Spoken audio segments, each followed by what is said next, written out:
marshmallows out front there. This is our new race car for our new race car channel, I guess. We're going to start some grassroots racing. And I guess my main goal is just to get some new guys into this kind of racing, I guess. It's fun. You're going to spend a little bit of money on it, but obviously lately car count's been down because of the economy and whatnot, but it's definitely something to look into doing and have some fun with. But a little bit about the car. This is a 96 Chevy Cavalier. It has the 2.2 liter pushrod motor in it.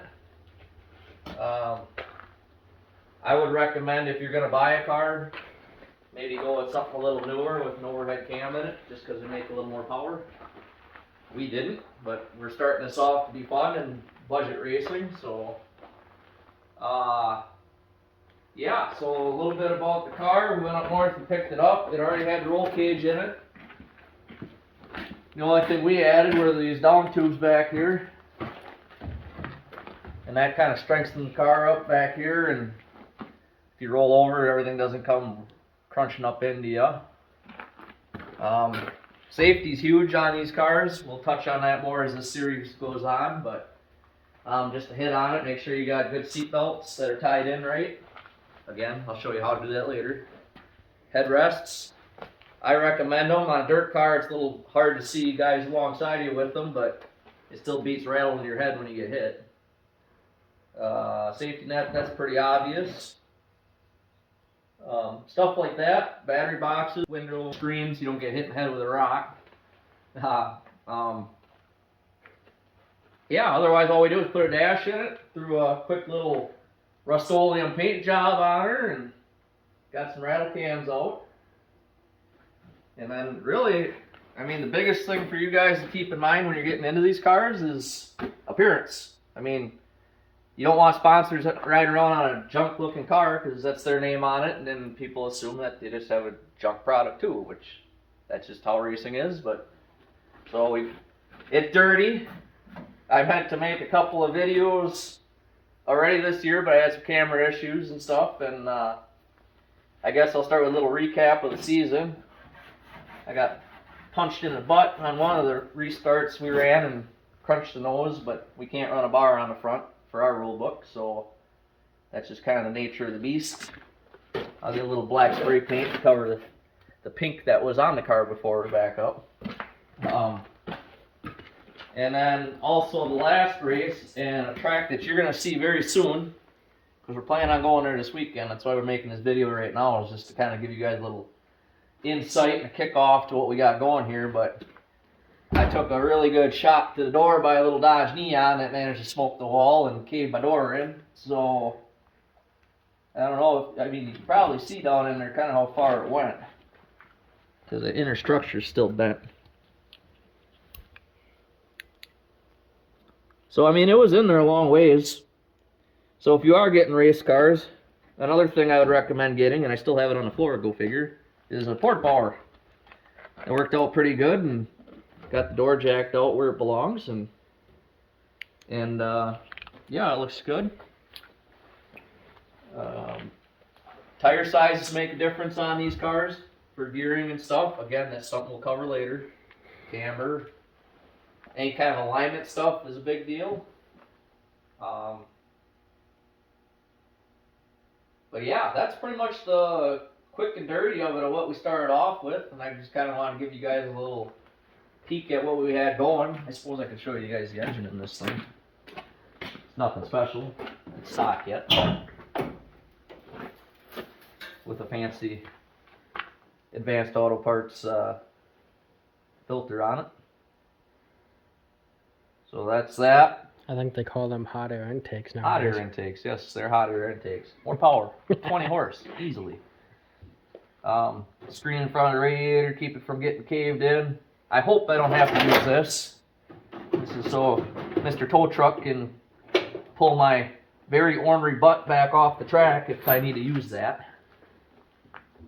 And then you can run a stock gas tank in these things. When I bought the car, it was already converted the way I like it to a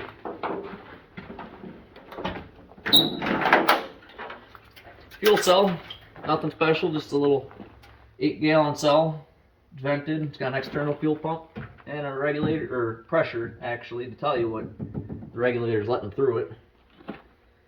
Another hook for later if Mr. Tow Truck decides to pull me off, which again I'd be very ornery about. We aren't gonna use these. No, those are just for looks. Extra weight. They're lead for the car, you know. Keep the back end of the car on the ground. But we don't tell anybody our secrets. Yeah. So,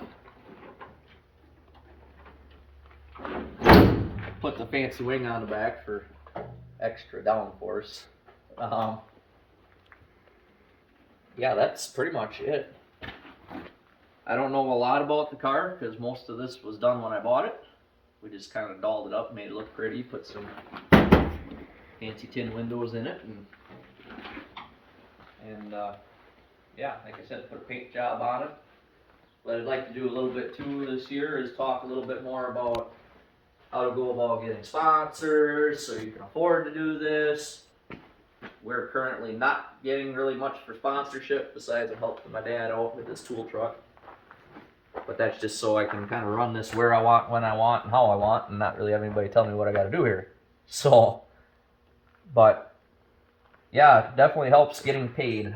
You're gonna need fuel for fuel. You're gonna need money for tires and fuel in the truck. And if you're like me and your dad says you don't like the way your trailer looks, you end up completely redoing it. So that was a little project my buddy Jordan here, who's running the camera right now, and I decided to do this weekend. And I didn't really do much. yeah, he supervised. And we had some adult beverages. I mean, it's all good. Gotta have that too. But yeah, so that's all redone. We got Another thing we'll do too is we'll have in-car footage too. Yep. We have a GoPro there for sure. Yep. We're gonna run some in-car footage for races, kind of give you guys a look at what we do. This car, don't worry, is not gonna be just pounding through the cornfields on dirt. It's gonna be an asphalt car too. I just have to make some windows and stuff for it. But one big thing I really like about having this, and I've raced everything from modifieds to super stocks to dirt modifieds to everything else you can think of. Legends cars I've ran. For my North Carolina friends, I actually went to school down there for a little while, so I was down in race country. So I know a little bit. I don't know a lot, but I do know a little bit. And the one thing I love about this car is I can run it anywhere. I can run dirt, asphalt. They always have a 4-cylinder class. So if you are going to get a race car and you don't want to lose your life savings in it, this is the way to start out and then go from there and kind of build. Now with that, we're going to come back to the back of the car here. I have a favor to ask of you people. This is our Facebook page and our YouTube channel, which you're obviously currently watching, or you wouldn't be seeing this video. Smash that like and subscribe button, please, because the more we get and the more we can kind of generate with, you know, YouTube helping us out and stuff, the bigger, better, and faster race cars we can have. So I'm basically asking you guys for sponsorship right now. Help me out so I can help you guys out. And yeah, we'll see you Saturday night. We got the Dash for Cash race. That's actually at Tomahawk Speedway for anybody that's in the area. They're putting up some pretty good money for what these cars usually run for. So, and with that, I guess we'll see you there. Thanks, guys. See you guys there. Smash that like and subscribe button.